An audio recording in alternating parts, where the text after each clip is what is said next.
A globalização é um assunto que se encontra em destaque na atualidade. Mas afinal, o que é esse evento que todos falam? O processo de globalização é um fenômeno do modelo econômico capitalista, o qual consiste na mundialização do espaço geográfico por meio da interligação econômica, política, social e cultural em escala global. Do ponto de vista histórico, a globalização inicia-se com as grandes navegações, a partir do século XV e XVI. Porém, do ponto de vista geográfico, a intensificação desse processo é mais atual e ocorre após a ruptura da União Soviética e o fim da Guerra Fria. A base técnica da globalização corresponde aos transportes e comunicações.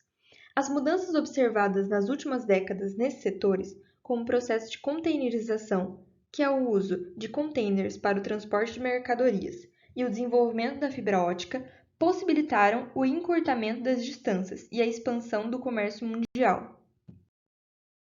Essa expressão é muito utilizada no contexto da globalização, e ela quer dizer que a relação entre o espaço e o tempo diminuiu ao longo dos séculos.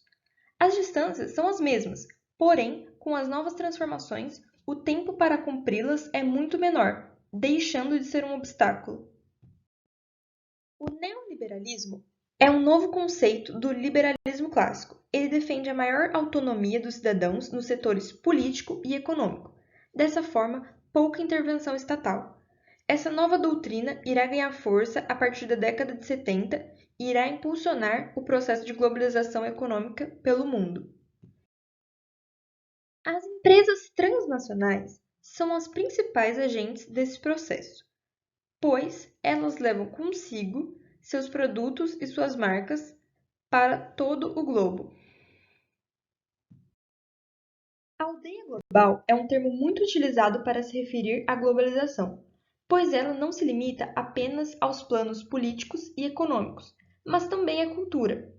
Observa-se uma grande troca de costumes, hábitos e mercadorias culturais. Por exemplo, os animes e o estilo de música K-pop têm origem no Japão e na Coreia do Sul, respectivamente. Porém, são reproduzidos no mundo inteiro e cativam milhões de pessoas ao redor do globo, assim como os famosos filmes hollywoodianos. Muitos países se juntaram para fomentar as relações comerciais e criaram os blocos econômicos, como a União Europeia, o Mercosul, o NAFTA, entre outros. O impacto no mercado de trabalho, no comércio internacional e na qualidade de vida da população varia de acordo com o nível de desenvolvimento das nações integrantes. Essa aproximação entre os países proporcionou uma troca cultural gigantesca.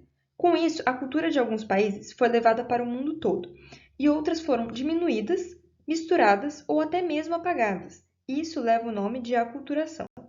Por exemplo, no Brasil, valorizamos muito a cultura estadunidense, principalmente consumindo músicas e filmes, apesar de termos a nossa própria cultura nacional. O desenvolvimento das tecnologias de informação, com destaque para o advento da internet, foi o principal responsável pelo surgimento desse conceito.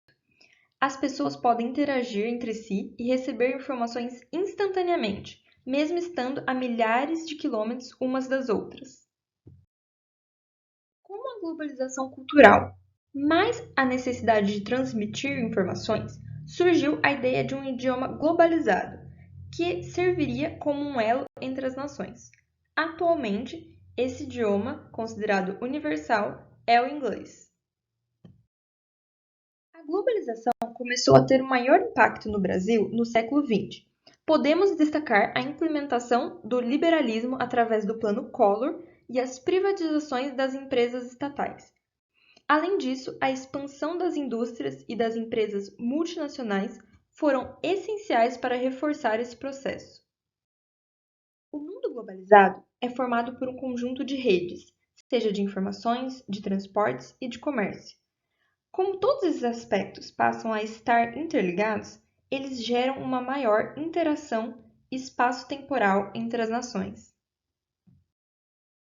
Uma das principais vantagens da globalização é que os avanços tecnológicos tornam as vidas das pessoas mais fácil e mais prática. Ela facilita também o fluxo de informações e de capitais por meio de inovações nas áreas de telecomunicações e de informática. A globalização também apresenta algumas desvantagens, como a maior parte do dinheiro fica entre os países mais desenvolvidos, gerando lucros astronômicos. Isso cria uma forte concentração de riquezas e uma elevada desigualdade social, principalmente nos países periféricos. Para concretizar essa ideia, é real que as 3 pessoas mais ricas do planeta têm mais dinheiro que os 48 países mais pobres do mundo juntos. Um pouco chocante, não é? Outro ponto negativo é a exclusão digital. As pessoas que não têm acesso a essa internet não têm como participar e se inserir nessa nova sociedade globalizada. Milton Santos, o renomado geógrafo brasileiro, explica em seu livro os seus 3 conceitos de globalização. O primeiro, a globalização como fábula, ou seja, da forma como nos é contada. Segunda, a globalização como perversidade, da forma como ela realmente é, gerando dependência tecnológica, econômica e cultural. E terceiro, a globalização como possibilidade, quando propõe a ideia de uma outra globalização mais justa e igualitária. Muito obrigada por assistir!